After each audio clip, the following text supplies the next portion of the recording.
আমি এখন রয়েছি গতকালে যে আলোচিত ফুলের দোকান, যে ফুলের দোকানে তৌহিদি জনতার ব্যানারে ফুলের দোকান ফুল তছনছ করা হয় বসন্ত দিবস এবং ভালোবাসার দিবস উপলক্ষে।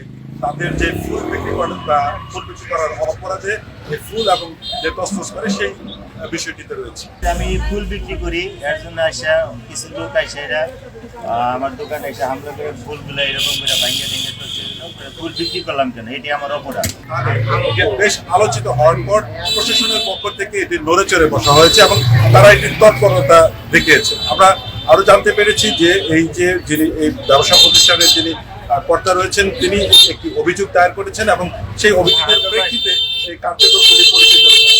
আর পাশাপাশি যে বিষয়টি যে এই যে যারা এই কার্যক্রমটি করেছেন, স্থানীয়দের ভাষ্য মতে তারা বলছেন যে এটাই শুধুমাত্র যে গতকালকেই ঘটনা, গত এক সপ্তাহ ধরে তারা এই বিষয়টিকে ক্যাম্পেইন করেছেন যে বসন্ত দিবস এবং ভালোবাসা দিবস উপলক্ষে তারা এ ধরনের কোনো প্রকার কার্যক্রম বা সেই ইসলামের সাথে বিদ্বেষপূর্ণ কোনো কার্যক্রম তারা করতে দেবেন না এবং সেই ধরনের ক্যাম্পেইন তারা চালিয়েছেন। এতে আমি ফুল বিক্রি একটা ছেলেকে ধরে নিয়ে আসি, কোন দোকান থেকে ফুল দিচ্ছে জিজ্ঞাসা করছি, এই দোকান থেকে। আমি ফুল বিক্রি করছি, কিন্তু আপনাকে বলছি ফুল বিক্রি করতে না, আপনি ফুল কেন বিক্রি করতে? এই বইলে এটা কোনো সমস্ত ফুলগুলো আমার দোকানে নষ্ট করে দিয়ে গেছে।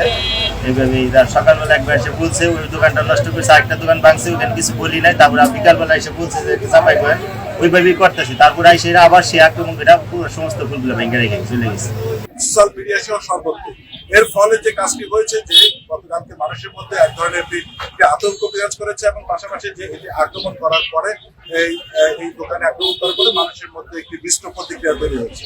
এর ফলে আপনি জানেন যে বিজাপুরে উদীচী শিল্পী গোষ্ঠীর আজ একটি বসন্ত বরণ উৎসব হওয়ার কথা ছিল এবং সেটিও তারা নিরাপত্তাজনিত কারণে বন্ধ রেখেছে। পাশাপাশি টাঙ্গাইলের যে গোপালপুর রয়েছে, সেই গোপালপুরের নলিন এলাকায় একটি ঘুরি উৎসব হওয়ার কথা ছিল, সেটিও এই তৌহিদি জনতার বাধার মধ্যে বন্ধ রয়েছে। তবে সার্বিক সমস্ত কিছু নিয়ে প্রশাসন তৎপর রয়েছে এবং তারা বলছেন যে এ ধরনের যে কার্যক্রম সেটি তারা তদন্ত সাপেক্ষে শক্ত হাতে তারা দমন করবেন বলে তারা জানিয়েছে। Sohel Talukdar, DBC news, Tangail.